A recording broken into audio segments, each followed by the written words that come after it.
김현순 목사의 살며 사랑하며.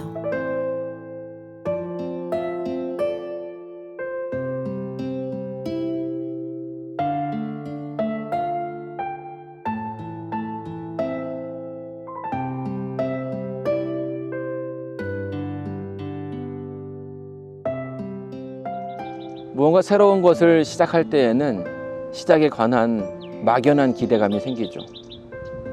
대학 입시라든지 취업 같은 큰일을 앞에 두었다면 기대감은 묘한 긴장감으로 변하고 또 쉽게 초조해지기까지 합니다. 그럴 때 누군가 나의 미래를 말해준다면 그 사람에게 관심을 갖게 되고 의지하게 되는 것은 당연할 거라고 생각이 됩니다.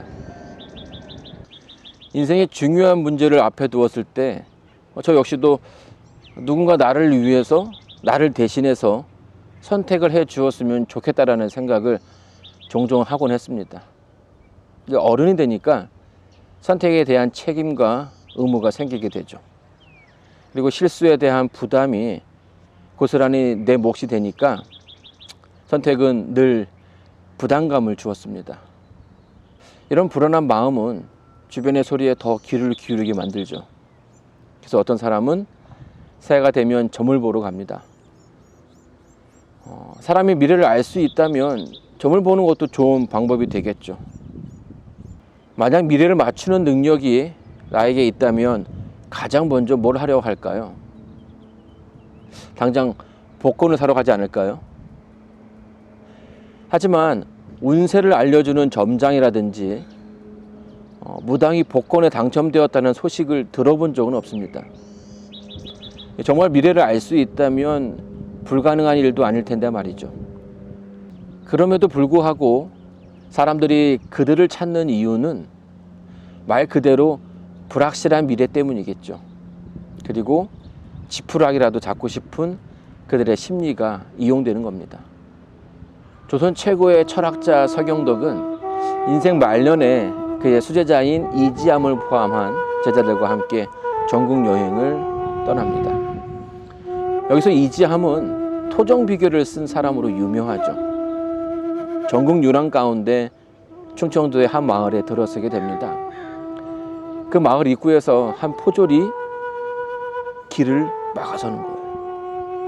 역병이 돌아 사람들이 죽어가고 있으니 다른 길로 돌아가라는 것입니다. 다른 사람들은 다 도망가기 바쁜데 그 사람만 혼자 사람들을 막고 서 있는 거죠. 자기라도 하지 않으면 다른 이들이 봉변을 당할 수 있으니 자기라도 해야 한다는 것입니다. 다른 마을로 발길을 돌린 후에 제자 이지함이 스승에게 그의 사주가 궁금하다고 이야기를 합니다. 그러자 스승은 볼 필요 없다라고 이야기하죠. 저런 사람은 운명이 비켜간다. 우리는 일이 잘 풀리지 않을 때 습관적으로 팔자나 운명을 한탄하기도 합니다. 태어나면서 타고난 운명이 정해져 있다라고 생각하는 거죠. 노력해도 어쩔 수 없다라고 생각하고 때로는 자포자기하며 삶을 살아가기도 합니다. 여기서 말하는 운명이란 인간의 수동성이 가져다주는 결과이죠. 그러나 능동적인 사람에게는 그 운명도 비켜간다고 합니다.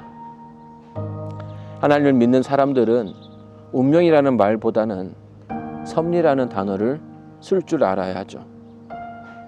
하나님께서 내 인생의 계획과 방향을 가지고서 나를 이끄신다는 말입니다.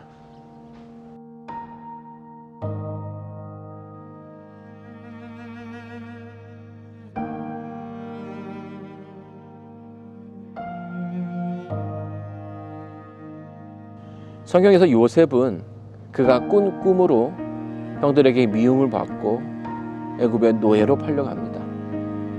주인의 집에서는 모함을 받아서 감옥에 갇히게 되죠. 참 불행한 운명이라고 말할 수 있어요. 그러나 요셉은 자신의 처한 상황 앞에서 무너지지 않았습니다.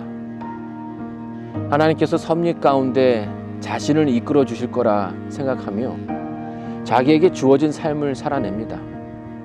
그리고 매 순간 하나님께서 내 앞에 계신 것처럼 참되고 진실하게 행동하고자 노력했죠.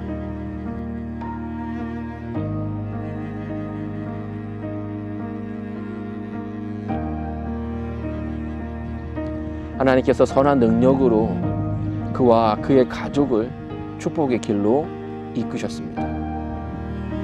시간이 흘러 사랑하는 아버지가 돌아가셨을 때에 다른 형제들이 그들의 운명에 대해서 걱정을 하죠.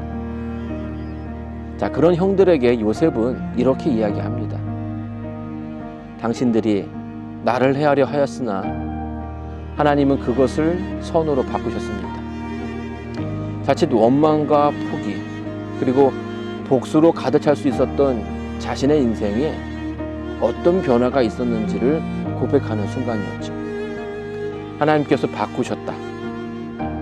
하나님께서 악을 선으로 바꾸시고 초조함을 편안함으로 바꿔주셨죠. 운명이라는 말로 자신을 괴롭게 만들고 인생을 포기할 수도 있었지만 요셉은 하나님의 섭리에 대한 믿음을 버리지 않았죠. 결국 요셉은 하나님에 대한 믿음을 통해서 자신의 운명을 극복하게 되었고 가려져 보이지 않았던 하나님의 섭리를 만나게 되었죠.